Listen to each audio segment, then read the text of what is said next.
اسی لیے اہل السنہ نے عقیدے کو مرتب کر دیا۔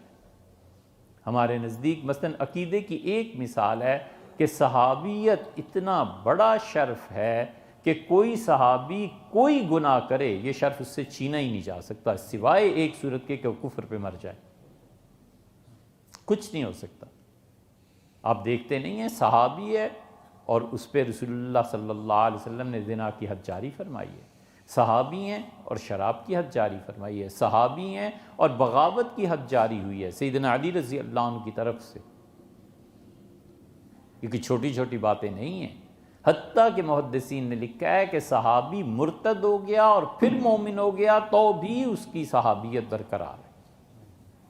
رسول اللہ صلی اللہ علیہ وسلم کی زیارت، انہیں دیکھنا، ان کی صحبت طیبہ میں ایک لمحہ گزارنا پوری امت کی عبادت سے افضل ہے، وہ کوئی معمولی بات تھوڑا ہی ہے۔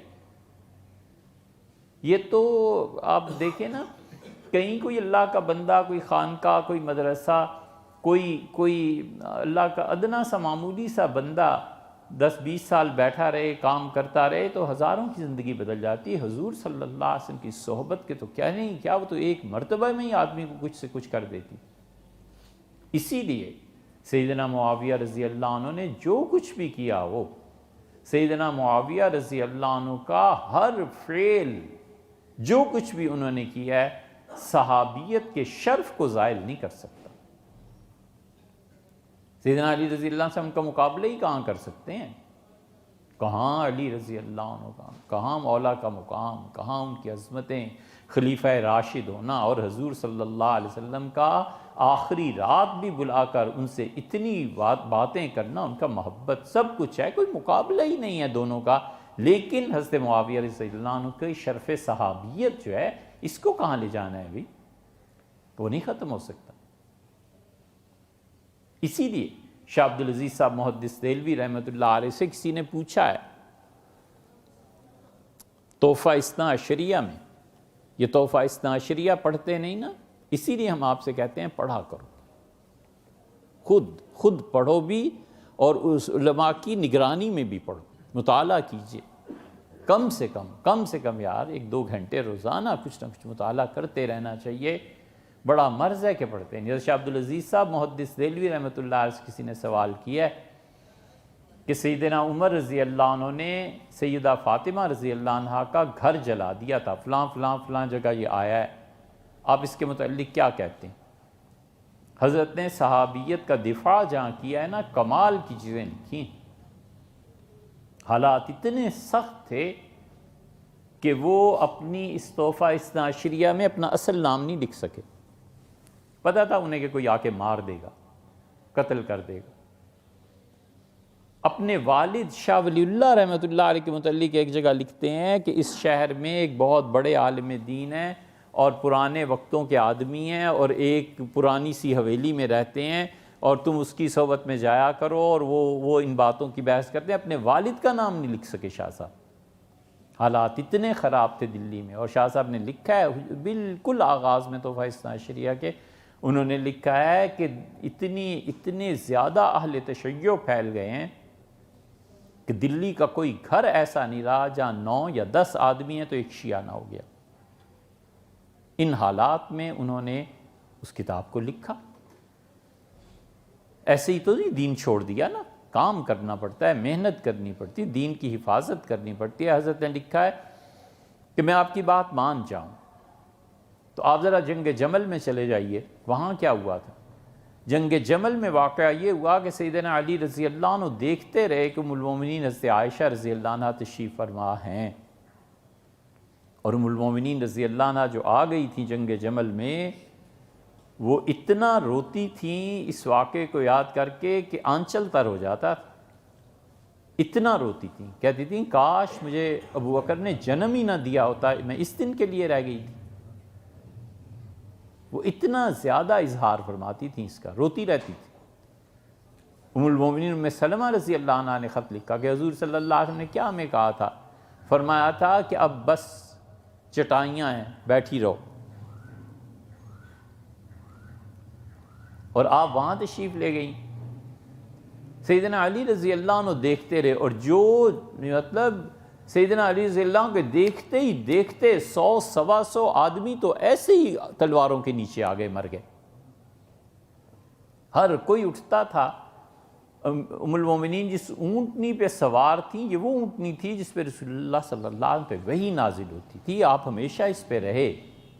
اس اونٹنی کا ایک چکر لگاتا تھا اور جا کے سیدنا علی رضی اللہ عنہ کی فوج سے لڑ پڑتا تھا۔ 100 سوا 100 آدمی جب دیکھتے دیکھتے لاشیں گری، حضرت علی رضی اللہ عنہ کا جاؤ اور اس کے پاؤں کاٹ دو۔ اونٹنی کے پاؤں جب اونٹنی کے کٹے اور ام المومنین رضی اللہ عنہ قریب تھا کہ گر جاتی، ان کے بھائی عبد الرحمن نے پکڑ لیا، حوض جو اوپر لگا ہوا تھا اس کو پکڑ لیا۔ تو حضرت نے لکھا ہے شاہ عبدالعزیز صاحب رحمۃ اللہ علیہ نے کہ تم اگر امیر المومنین رضی اللہ عنہ کو کہتے ہو کہ فاطمہ رضی اللہ عنہ کا دروازہ چلایا تھا، تو یہ امیر المومنین سیدنا علی رضی اللہ عنہ نے کیا کیا تھا؟ مطلب یہ ہے کہ امت کی اجتماع کو، امت کو بچانے کے لیے، ان کی اجتماعیت قائم کرنے کے لیے، نظم و نسق کے لیے کبھی ایسی چیزیں کرنی پڑتی ہیں، ناگزیر ہو جاتی ہیں۔ امت کو، خلافت کو مجتمع کرنا ہے، اکٹھا رکھنا ہے، یا یہ کہ لوگوں کی انفرادی اعمال کی وجہ سے امت کو برباد کر دینا ہے، توڑ دینا۔ حضرت عائشہ، حضرت علی، حضرت عمر رضی اللہ عنہ، ان کی صحابیت کو کوئی کہہ سکتا ہے کہ یہ کیا؟ ولیعذ باللہ۔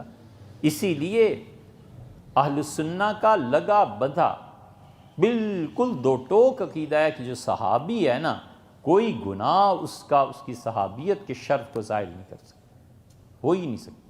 اسی لیے رسول اللہ صلی اللہ علیہ وسلم نے حضرت زبیر فرمایا، زبیر کیا ہوگا جب علی کے مقابلے میں آ جاؤ گے؟ انہوں نے کہا اللہ کے رسول، علی اپنا؟ ہاں اس کے مقابلے میں۔ اور پھر سیدنا علی رضی اللہ عنہ نے میدان جنگ میں حضرت زبیر رضی اللہ عنہ کو دیکھا اور فرمایا، زبیر یاد ہے حضور صلی اللہ علیہ وسلم کیا فرمایا تھا؟ ان کا نہیں، مجھے نہیں یاد۔ ان کا یہ کہا تھا، حضرت زبیر رضی اللہ عنہ گھوڑے کو مارا اور پلٹ گئے۔ طلحہ رضی اللہ عنہ واپس چلے گئے۔ طلحہ رضی اللہ عنہ اس معاملے میں اتنے زیادہ محتاط تھے کہ جب وہ گرے ہیں کسی تیر سے تو انہوں نے کہا، ایک بے ہوش ہو گیا، ہوش آیا تو کہا فوجی ایک سے کہ کون ہو؟ اس نے کہا میں فلاں ہوں، جرموز غالباً اس نے نام دیا۔ پھر ماما کس کے ساتھ ہو؟ ان کا سیدنا علی رضی اللہ عنہ۔ فرمایا ہاتھ بڑھاؤ۔ اس فوجی نے ہاتھ آگے کیا تو فرمایا میں مولا علی رضی اللہ عنہ کی بیعت کرتا ہوں ان کی خلافت کی تمہارے واسطے سے۔ سیدنا علی رضی اللہ عنہ جب یہ سنا تو وہ خوشی سے جھومنے لگے اور کہا دیکھا اللہ نے انکار کر دیا کہ طلحہ کو جنت میں نہیں بھیجے گا جب تک میری خلافت کی بیعت نہیں ہوگی۔ یہ اجتماعی نظام ہے اسلام کا، سیاسی نظام ہے اسلام کا، ایسے بچوں کے ہاتھوں میں تھوڑی دے دینا ہے۔ اس لیے صحابیت اتنی بڑی چیز ہے، اتنی بڑی چیز ہے کہ کوئی شرف حتیٰ کہ کفر اسے زائل نہیں کر رہا، اگر وہ اسلام میں آ گیا ختم ہو گیا۔ طلحہ ہیں، طلحہ نے نبوت کا دعویٰ نہیں کر دیا تھا، پھر کیا ہوا؟ مرتد ہو گئے۔ میدان جنگ میں جب آئے خالد رضی اللہ عنہ کے سامنے تو حضرت بکر رضی اللہ عنہ فرمایا تھا کہ انہیں مار دینا۔ انہوں نے تلوار ماری طلحہ پہ، تو طلحہ رضی اللہ عنہ کے تلوار جو تھی اس نے بدن پہ تیل لگا رکھا تھا، سلپ کر گئی۔ ان کے قبیلے نے کہا اوفو، ہمارا نبی تو ایسا ہے جس پہ تلواریں بھی اثر نہیں کرتی، بس اڑ گئی خبر۔ حضرت بکر رضی اللہ عنہ کا طلحہ کہیں مل جائے نبوت کے بعد دعویٰ، زندہ جلا دو اسے، ختم ہو گئی بات، بھاگ گئے۔